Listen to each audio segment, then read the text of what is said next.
Olá a todos, meu nome é Mariana e hoje eu vou trazer algumas informações sobre o meu trabalho de final de curso, que contou com a orientação do professor Romizato e trata da análise da regulamentação de inteligência artificial no Brasil através do estudo do texto inicial do projeto de lei 2038 de 2023.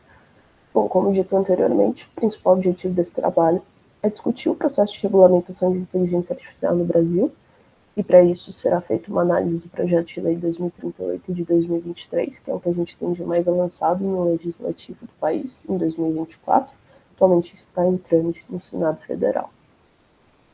O termo inteligência artificial surgiu em 1956 em um workshop em Dartmouth, em que vários pesquisadores da área se reuniram, e a partir dali surgiu o termo, apesar de já haverem estudos prévios dessa mesma área, e é algo que está em grande alta nos dias atuais. Um estudo de Stanford, o Artificial Intelligence Index Support, mostra que em 2022 foram realizados mais de 240 mil estudos sobre o tema. Em comparação, em 2012 foram menos de 100 mil publicações, que é mais do dobro atualmente. E também o número de patentes concedidas em 2022 é alto, mais de 62 mil. Um ponto importante é que a gente já não está mais discutindo se a inteligência artificial terá um grande impacto na sociedade, mas se o efeito que ela terá será positivo ou negativo e quem sofrerá esse efeito. De qual maneira, quando e onde, é isso que se busca com a regulamentação, é distribuir melhor os efeitos positivos e mitigar os efeitos negativos. Em 2024, a gente teve a primeira regulamentação aprovada sobre o tema, que aconteceu na União Europeia. O AI Act foi aprovado pelo Conselho Europeu em 2024. No Brasil, o tema passou a ser discutido com maior afinco a partir de 2020, com o PL 21, e atualmente o PL 2038 de 2023 é um substitutivo dos 3 projetos anteriores sobre a área do maior destaque, que é o 21 de 2020, 5.051 de 2019 e 872 de 2021. O objetivo do trabalho é fazer uma análise do texto inicial do PL 2338 de 2023, revisar a literatura a respeito de conceitos como explicabilidade, confiabilidade e transparência, fazer um breve comparativo com alguns pontos do AI Act, principalmente a categorização de riscos, e fomentar o debate relacionado à regulamentação de IA no Brasil.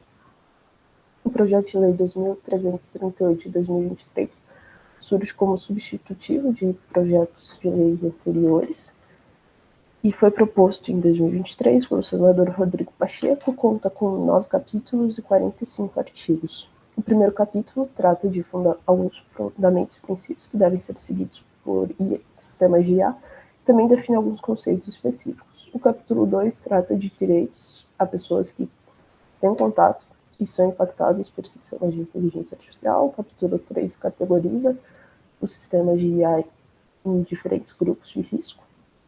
Os capítulos 4 a 8 tratam sobre governança, responsabilidade e fiscalização. O capítulo 9 traz algumas disposições finais. Sempre que se debate sobre inteligência artificial, traz-se a questão ética. E a regulamentação é importante, mas por si só ela é insuficiente. E Floride também juntou diferentes princípios trazidos por grupos especializados em ética e inteligência artificial e notou que todos eles falam a mesma coisa com termos diferentes e juntou 5 princípios éticos muito importantes de serem seguidos: o bem-estar, a não maleficência, a autonomia, a justiça e a explicabilidade. Outro ponto bastante relevante são alguns princípios de inteligência artificial e alguns termos que são utilizados, como a não discriminação. A discriminação em IA pode ser definida como erros sistemáticos que acontecem no processo de tomada de decisão e levam a resultados injustos, e a discriminação pode ocorrer a partir de diferentes pontos do sistema, como o uso de dados incorretos, algoritmos enviesados, ou a própria interpretação do ser humano. E um exemplo real em que há prejuízos para alguém é o software Compass, que é utilizado nos Estados Unidos e ajuda a justiça a decidir se alguém deve permanecer preso ou não, por quanto tempo. e notou-se já que os resultados para pessoas afrodescendentes são sempre mais rigorosos do que para pessoas brancas. Explicabilidade também é bastante importante, e a habilidade de conseguir explicar as decisões tomadas pelo sistema de modo que o ser humano seja capaz de entender. É bastante difícil de conseguir a explicabilidade, porque sistemas de inteligência artificial como todos têm funções muito complexas, com lógicas recursivas, funções recursivas não diferenciáveis, ou se não, são códigos proprietários que não podem ser expostos ao público, mas as principais técnicas para tornar o software mais explicado são ou métodos transparentes ou métodos post-hoc. Já a transparência é bastante entrelaçada com a explicabilidade, mas não limita-se somente a ela, enquanto a explicabilidade trata-se somente da tornar o algoritmo entendível para o ser humano. A transparência pega todo o processo, desde da arquitetura do sistema, os dados utilizados até o resultado final. E existem várias vantagens, como tornar o conhecimento disponível para todos, tornar as responsabilidades mais explícitas, tornar o sistema mais confiável e também permitir um maior controle por usuário. É uma grande dificuldade para tornar sistemas mais transparentes é a privacidade do usuário.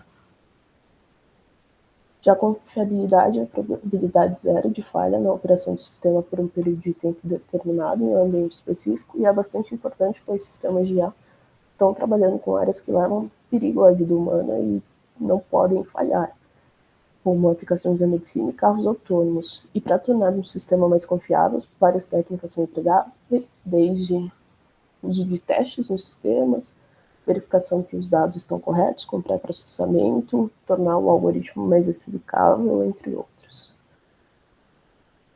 No projeto de lei, a gente também tem a categorização dos sistemas de IA em dois tipos de grupos: os sistemas de risco excessivo, que são proibidos, que exploram vulnerabilidades que colocam em risco saúde, segurança e norma, e sistemas de alto risco, que são utilizados em gestão e funcionamento de setores críticos, como distribuição de água e energia, educação, entre outros.